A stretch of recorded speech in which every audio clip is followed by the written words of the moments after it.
disse, eu sou pesquisador do Instituto de Pesquisa Econômica Aplicada. Para quem não sabe, o IPEA é um órgão ligado à Secretaria de Assuntos Estratégicos e tem como responsabilidade formular estudos e pesquisas para o apoio à concepção e implementação de políticas públicas. Eu, especificamente, trabalho na diretoria de estudos de políticas setoriais, inovação, infraestrutura econômica e tecnologia. Bom, o Nassif falou que eu tinha apresentado, recentemente publiquei um trabalho sobre economia criativa, mas eu vou abordar aqui a questão das TICs, já que o seminário é sobre TICs. Qualquer coisa, boa parte do que eu vou apresentar aqui são spots de estudos que estão publicados no IPEA, por mim publicados. Esse que o Nassif falou, sobre o panorama da economia criativa, também se encontra lá. Bom, antes de mais nada, sobre o que eu vou falar sobre a importância das TICs para o motor de desenvolvimento. Eu vou colocar em 3 pontos. Primeiro, mostrar que existem vários estudos no mundo sobre a importância das TICs. Não só como estruturar a economia, fazer com que possibilitar a inovação, mas também como segmento econômico. E aí vou mostrar um pouco da minha visão sobre o uso de TICs no Brasil, quais são os grandes entraves. E por fim vou mostrar rapidamente um último dado que nós temos sobre o tamanho do segmento de TICs e as principais questões associadas a ele. E espero com isso contribuir para a temática. Bom, vamos lá. Antes de mais nada, falar sobre a importância das TICs, falar basicamente sobre alguns estudos. Eu trouxe aqui 2. Esse primeiro estudo que eu apresento aqui é um estudo feito pelo Foulad sobre 707 países do mundo. Ele fez uma associação de vários dados macroeconômicos, inclusive o índice de uso de TICs. Ele, em função das classes de renda per capita dos países do mundo dos 107, ele classificou em 4, e é óbvio que ele termina chegando à conclusão que existe forte correlação entre nível de renda per capita dos países e uso de TICs. E ele chega a colocar que os países com rendas mais altas têm cerca de 2 vezes mais utilização de TICs do que países com média alta renda. E países com mais baixa renda chega a cerca de 3 vezes. Esse estudo ele é interessante porque, é óbvio, ele não propõe uma indicação de causalidade. Não significa que a renda é alta por conta das TICs. Mas é um dos motores possíveis que pode alavancar a questão da renda, já que a TIC possibilita transbordamentos, como, por exemplo, na educação, por exemplo. Especificamente, quando se fala sobre TIC, um valor hoje muito forte, ou uma das áreas muito fortes de TICs, é a internet, o acesso à internet em banda larga. Outra referência grande é um estudo da Qian, por encomenda do Banco Mundial, feito em 2009, onde ela chega a fazer levantamento em cerca de os países da OCDE e mais alguns, inclusive o Brasil, que ela chega à conclusão em que os países em desenvolvimento, no caso o Brasil, para o crescimento de 1 ponto percentual no acesso à internet em banda larga, existe a possibilidade de acréscimo de 0,38 ponto percentual no PIB. Mais uma vez, não significa uma correlação causal direta, mas existe uma correlação se considerarmos outros elementos. Este elemento da banda larga impacta no crescimento mundial, no crescimento do PIB. Hoje, em diversos países, nos países mais desenvolvidos, essa relação aqui ela é inclusive maior. Bom, resta então, por esses 2 estudos, que eu não quero alongar mais, comprovado que a utilização de TICs por parte da sociedade ela é extremamente relevante, quer seja do ponto de vista social, quando permite questões como inclusão social e tudo mais, quer seja pelo aspecto econômico. As TICs geram necessariamente transbordamentos, quer seja no ambiente de negócios, na possibilidade de ampliação de acesso à saúde, à educação e até questões mais, como se falou aqui, acesso à comunicação, como o Nassif falou. Bom, no caso brasileiro é preciso então posicionar o Brasil nessa questão toda, já que comprovamos que as TICs são um motor para desenvolvimento, fazem parte da estrutura do desenvolvimento. Bom, a primeira delas é a posição do Brasil. Eu trago dados aqui do ITU recente, agora de agosto, sobre 2012. O Brasil é 70º lugar em termos de um índice que eles chamam de IDI, ICT Development Index.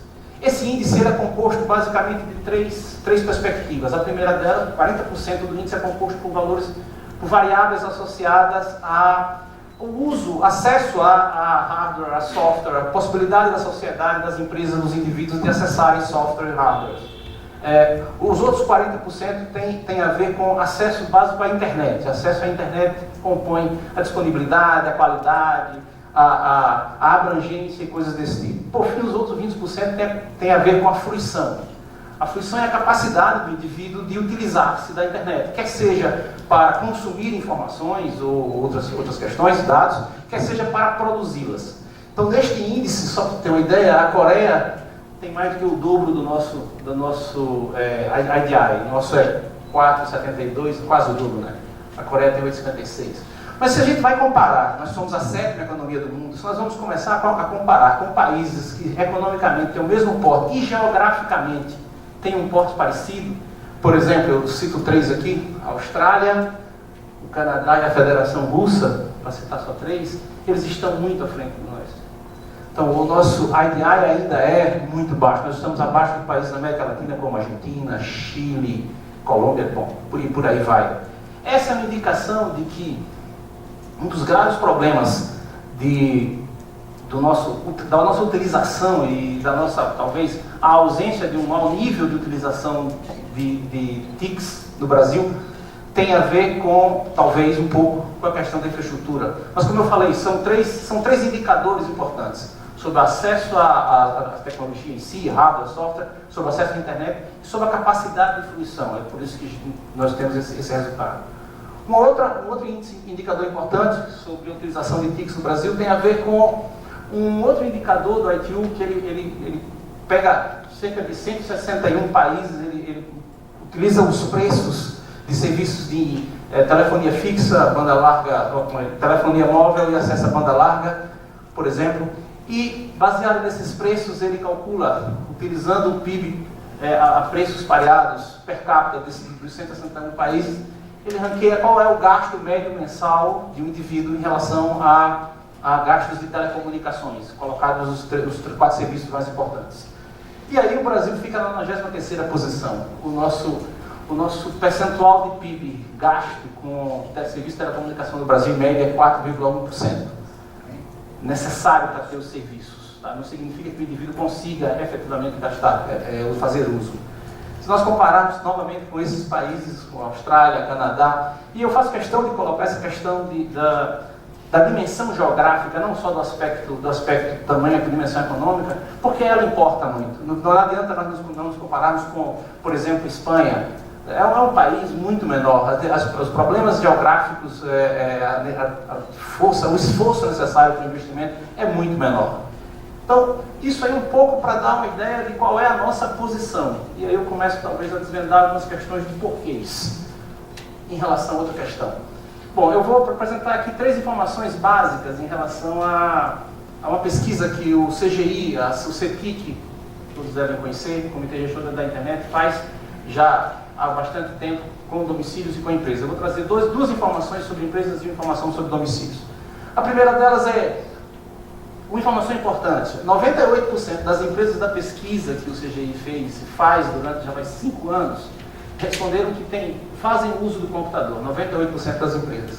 Dessas empresas, isso é interessante colocar. Se nós pensarmos na solução mais básica para uma empresa, que seria a solução de Enterprise Resource Planning, ou seja, fazer gestão, desde a função de planejamento até a função de execução, 31% das empresas brasileiras responderam, das empresas da pesquisa, que tem uma amostra que se pressupõe para uma população de boa parte das empresas no Brasil, como indústria de transformação, boa parte dos serviços, construção e outras, na sua grande maioria empresas médias e grandes. 31% das empresas disseram que fizeram uso nos últimos 12 meses de um software desse tipo. 62% não. E aí a gente começa a se perguntar algumas questões. Como pode? 98% das empresas usam um computador, mas e a solução mais básica que elas poderiam ter, que era fazer gestão, eles não estão fazendo uso? Isso é sintomático de 2 questões. Ou a nossa capacidade de gestão empresarial não está à altura para entender a demanda por esse tipo de solução, ou talvez a solução para as nossas empresas talvez esteja distante da capacidade que elas têm de fazer investimento. Uma dessas 2 coisas pode estar acontecendo. A outra coisa interessante é a proporção de empresas que introduziram qualquer software novo relacionados a aperfeiçoamento, a questão da inovação nos últimos 12 meses. Essa pesquisa foi realizada de novembro de 2012 a março de 2013. E aí, mais uma vez, 30% fizeram esse tipo de investimento, 64% disseram não. É interessante perceber que, uma outra informação que eu não coloquei aqui, é que boa parte dessas empresas, cerca de 97%, fazem uso de acesso à internet.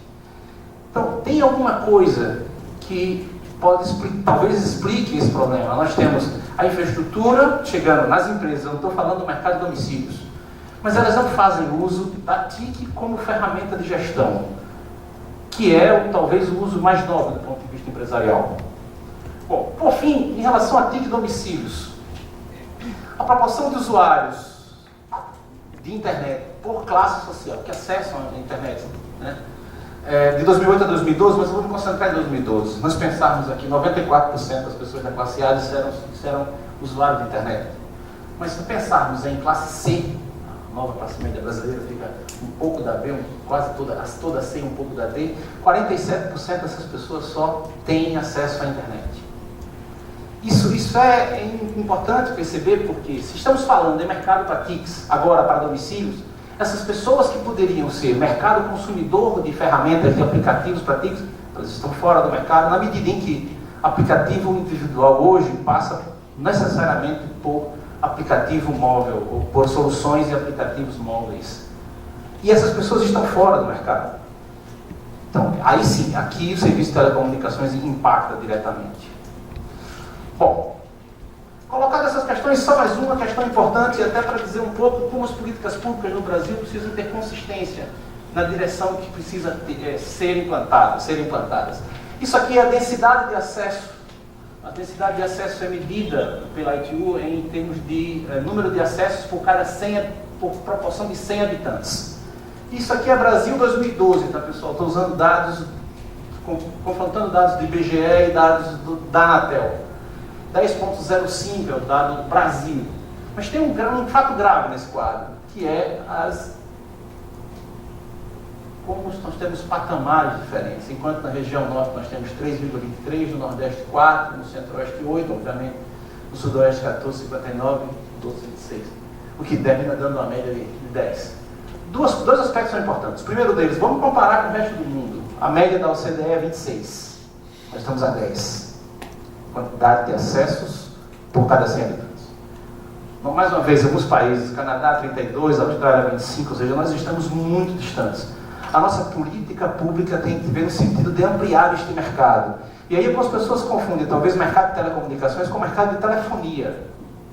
Hoje, o grande diferencial dos países com alta renda é o mercado de telecomunicações como acesso à internet, acesso à banda larga, acesso a dados, o que possibilita muito mais utilização do que simplesmente voz, mas sim integração que a convergência permite. Então, as nossas desigualdades precisam ser trabalhadas. E só para citar um exemplo, política pública hoje no país que fomenta a ampliação do acesso hoje. Por exemplo, recentemente o Ministério das Comunicações desonerou o esforço de investimento das empresas de telecomunicações no país para que fizessem investimento em rede, em infraestrutura.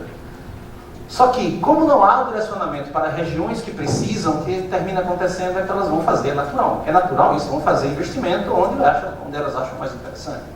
Mas a função do governo é esta, é direcionar para ampliar o mercado, para diminuir desigualdades. Bom, eu vou caminhar para o final da minha apresentação, mostrando algumas questões relacionadas ao setor, ao segmento TICs.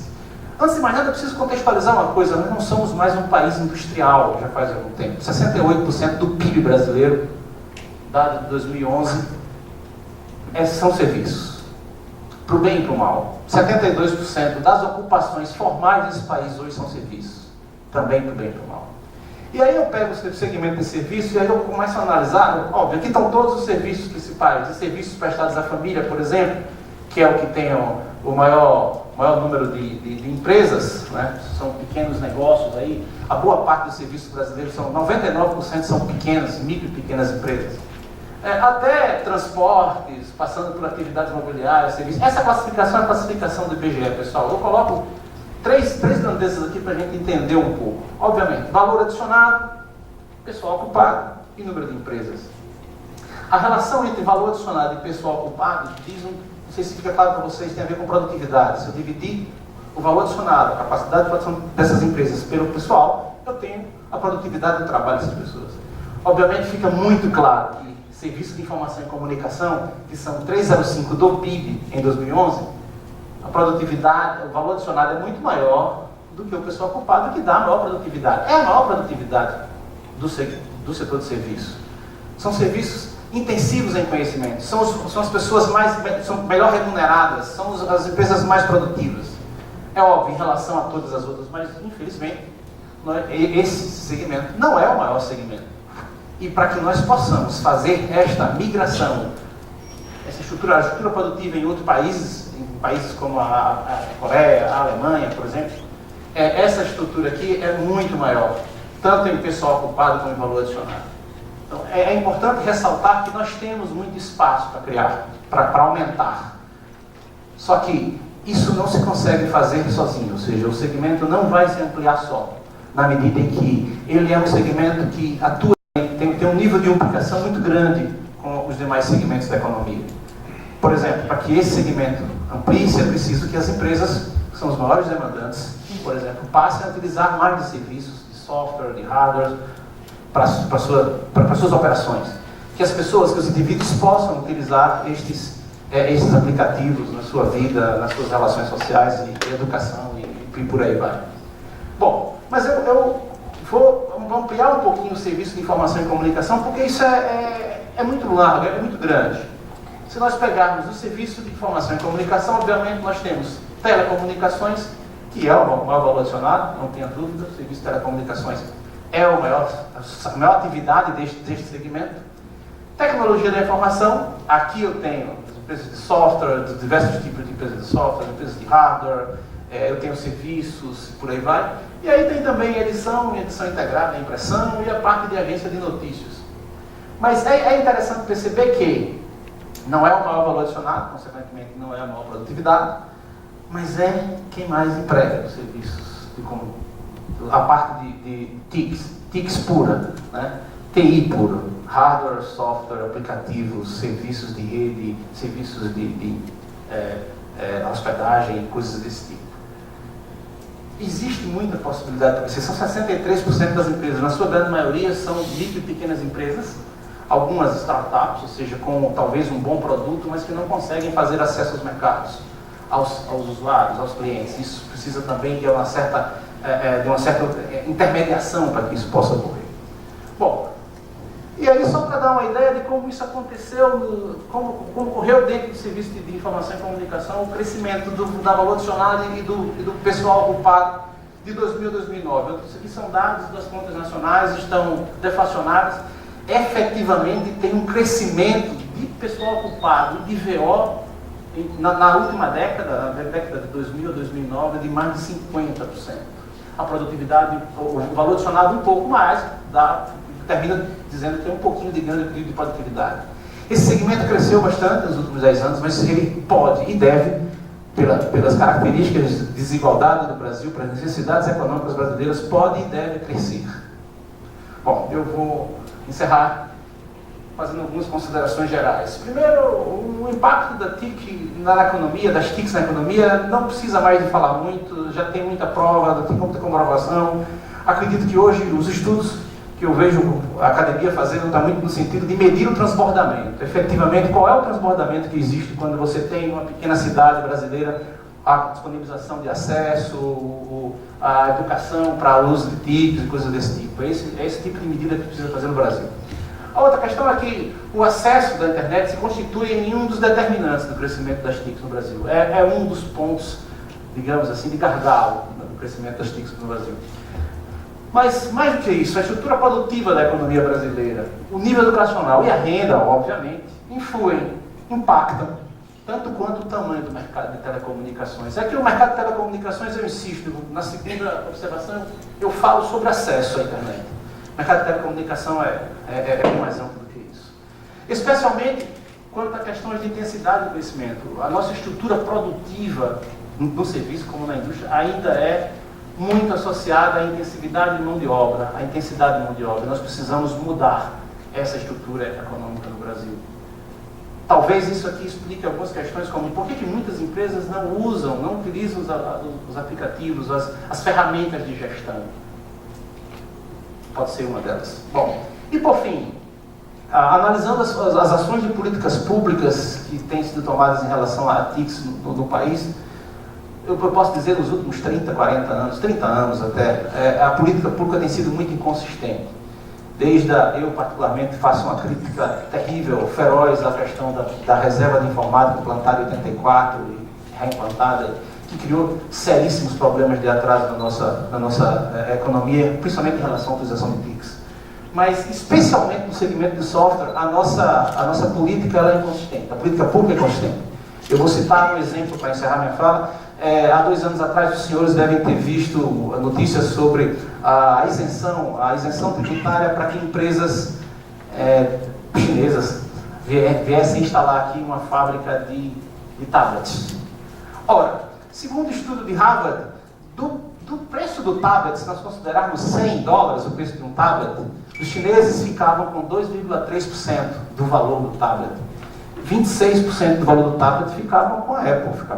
Se colocarmos os americanos aí, vai quase 50% do valor do tablet. Óbvio que o resto tem a ver com custos industriais. Mas por que não pegarmos, por exemplo, essa isenção, esse nível de isenção tributária, para direcionarmos, por exemplo, para a indústria de software brasileira? Para a produção de aplicativos para tablet, ou mesmo para smartphones.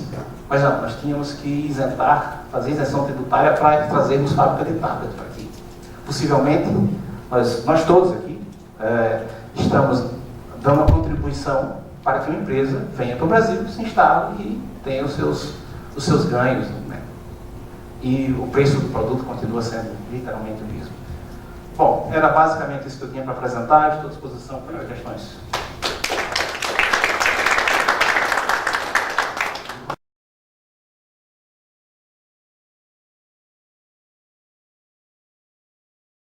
Acho que é a mesma lógica que faz o Ministério das Comunicações deixar de cobrar 15 bilhões de investimento das teles e dar isenção para 5 bilhões de investimento sem nenhum direcionamento.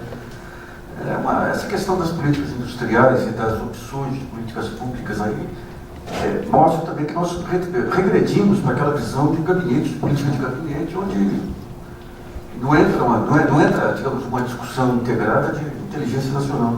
Eu queria que você abordasse 2 pontinhos aí, depois eu vou passar a palavra aos senhores para as questões. O projeto Banda Larga, o que aconteceu da Banda Larga Popular? E o segundo, a questão da TV digital também, que está 10 anos que o senhor falar, o que vai representar em termos de ampliação de mercado? Bom, primeiro em relação ao PNBL. O Brasil nada mais fez do que seguir o que a boa parte dos países fizeram na década passada. A Austrália, por exemplo, que eu citei aqui, tem um plano de banda larga ousadíssimo para incluir, por exemplo, o meio rural. O nosso PNBL, na essência, lá de partida, ele tinha um ponto extremamente positivo, que era a interferência no mercado, a intervenção no mercado. Eu estou para publicar um estudo que avalia a concentração de mercado nos serviços de telecomunicações do Brasil, através de um índice chamado HHI. É talvez um dos mais altos do mundo, nosso índice de concentração mercadológica da oferta de acesso à internet. Então a ideia do PNBL era fazer uma intervenção no mercado, então, com uma nova ofertante, com uma empresa, no caso a Telebrás, para que ela pudesse começar a atuar em mercados que eram mal atendidos, pouco atendidos, para que isso então pudesse diminuir aquelas desigualdades. Mas isso, infelizmente, não teve consequência, não deu sequência. A própria internet, o acesso à internet popular, que é acesso de R$30, necessitava, nós somos uma entidade, nós somos um país de federação federativa, então os entes precisavam aderir e, se não me engano, 3 estados aderiram, mas isso não era uma política de estímulo efetiva, talvez foi muito mais para causar impacto na mídia do que propriamente para ter resultado. E a própria a Telebrás, que tinha um cronograma ousado de implantações, terminou não vingando. Eu não estou dentro do governo do ponto para chegar a fazer esse tipo de avaliação, de diagnóstico, para entender. Mas o que talvez tenha sido é que, apesar do governo da nossa presidenta ser do mesmo partido do governo anterior, mudou muita coisa. Essa é uma delas. Infelizmente, a nossa implementação de políticas públicas carecem de planejamento de médio e longo prazo. Acho que, não sei se respondi PNBL. TV digital. TV digital é uma das raras boas ideias que surgiu no Brasil. Mas teve um problema técnico. Eu acho que o modelo que nós implantamos, aí é uma questão de crença pessoal, do ponto de vista tecnológico, o modelo que nós implantamos talvez não fosse o mais adequado. Cabe um dia inteiro para a gente debater esse assunto aqui. Mas eu quero colocar na essência que uma série de ações de diversos órgãos governamentais precisavam ser tomadas. Ou seja, a Academia Brasileira, junto com pela sua expertise, gerou um produto open access, né, extremamente inovativo, chamado Ginga. É uma boa solução, funciona, só que precisava de outras ações. Como é open source, por exemplo, os argentinos pegaram o nosso Ginga, deram uma melhorada e lançaram o Ginga porteño, digamos assim. Só que lá eles deram sequência a uma série de medidas que nós não demos aqui. Por exemplo, o governo argentino chamou as grandes fabricantes de televisões, Samsung, LG, que são as mesmas que operam aqui, e determinou um prazo para que elas portassem dentro da televisão o Ginga. E, em contrapartida, ofertou a possibilidade de vender para elas televisões para as escolas públicas. Isso numa frente de ação. Na outra frente de ação começou a formação de pessoas, capacitação de pessoas para que elas pudessem produzir TV, conteúdo digital. Aliás, no Brasil, TV digital as pessoas confundem com TV de qualidade. Com qualidade de imagem. TV digital é muito mais do que isso. TV digital pressupõe interatividade. Pressupõe um novo modelo de negócios que as nossas emissoras de televisão estão abertas, principalmente, as fechadas também, as distribuidoras, os operadores, estão longe desse mercado. Já existem no mundo soluções interessantes em funcionamento, na Coreia, por exemplo, mas aqui na Argentina já começa a ter a solução de conteúdo interativo nas escolas, conteúdo interativo em algumas comunidades. E aí o que aconteceu no caso brasileiro? Eu acredito que a gente está começando a patinar tanto, estamos perdendo a onda. Nós somos pioneiros na criação de um novo padrão, fizemos até que bem feito como estrutura, do ponto de vista econômico de uma nação, fizemos a expansão, a possibilidade de que outros países na América Latina e na África adotassem este mesmo padrão, o que gera a possibilidade de negócios para as nossas empresas, gera a possibilidade de emprego, vamos exportar tecnologia, gerando empregos no Brasil, e emprego com conhecimento, ou seja, intensivo em conhecimento, ampliando aquela proporção de pessoas que eu coloquei aqui. Mas, infelizmente, não foi dada sequência, ou seja, até hoje as televisões, as empresas, as fabricantes de TV do Brasil não têm a obrigatoriedade de colocar o Ginga. Até hoje não existe conteúdo interativo na TV digital brasileira. E nós vamos perder, mais uma vez, o bonde. Muito obrigado, Guilherme. Parabéns, Narciso. Ele está na edição 45ª do Fórum de Debates, sempre trazendo temas muito importantes e muito estratégicos. Eu lembro que eu participei de uma série, acho que era lá pelo 25, e um dos temas que nós discutimos eram dois gargalos do ponto de vista da competitividade das micro e pequenas empresas, e que estão muito associados ao uso de tecnologia da informação. Um deles é em relação ao processo estruturante de formalização dos negócios no Brasil. A carga burocrática para abrir uma empresa é muito grande, para mantê-la é muito grande. Você mostrou aí o exemplo das empresas prestadoras de serviço ou de comércio. Existem aproximadamente 80 exigências que precisam ser atendidas. Imagina um pequeno empresário que tem 2 ou 3 que trabalham com ele, e ele tem que parar e perder tempo, gastar tempo para ir correr atrás de uma exigência. É trabalhista, é tributária, ambiental, de saúde, corpo de bombeiros, de segurança, quer dizer, de todo tipo, municipal, estadual, federal, bancos e todas essas exigências.